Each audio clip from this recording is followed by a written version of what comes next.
बर्चुना भाजपा पक्षर गृह संपर्क अभियान साधारण निर्वाचन जेतिकी पाखे आसुछि प्रमुख राजनैतिक दल पक्षर बर्चुना निर्वाचन मंडली रे नेतांक मध्य उष्मता प्रखर हेबार लागिछि। एही परिप्रेक्षी रे बर्चुना बीजेपी पक्षर गृह संपर्क अभियान को जोरदार करा जायतिबा देखा दैछि। राज्य भाजपा साधारण संपादक अमर नायकों नेतृत्व में शुक्रवार और शनिवार बैरी पंचायत में 2 दिन धरी गृह संपर्क अभियान आरंभ होइछि। केंद्र सरकार विभिन्न जनकल्याणकारी योजनार कार्यकारिता संपर्क में लोकमानकु बुझाइबा सह बर्चुना निर्वाचन मंडली रे चलिथिबा दुर्नीति संपर्क में घर को घर बुली जनसाधारण मानकु अवगत कराइथिले।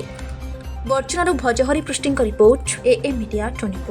अभियान हूँ पूरा सामग्रिक भाव में आम राजनीति को गोटे साधना आखिरे नहीं बड़चणार सामग्रिक विकास आम आमर एकमात्र लक्ष्य पूरा 70,000 परिवार पिंडा को चढ़ा आमर लक्ष्य थिला। सेप्टेम्बर 12 मसरू सेप्टेम्बर 12 रु आज पर्यंत 40,000 ऊर्ध्व परिवार घर को आम जा सारूँ। आज बैरी प्रथम दिन बैरी गाँव में बैरी पंचायत बैरी गाँव में आम अच्छू एवं मूल लक्ष्य थिला लोकं को व्यक्तिगत भाव में भेटिबा परिवार रे पहुँचवा परिवार समस्या व्यक्तिगत समस्या एवं अंचलर विकास ए कथा को लेकर व्यक्तिगत भाव में देखा परखा तर्जमा करवा ये थिला मूल लक्ष्य।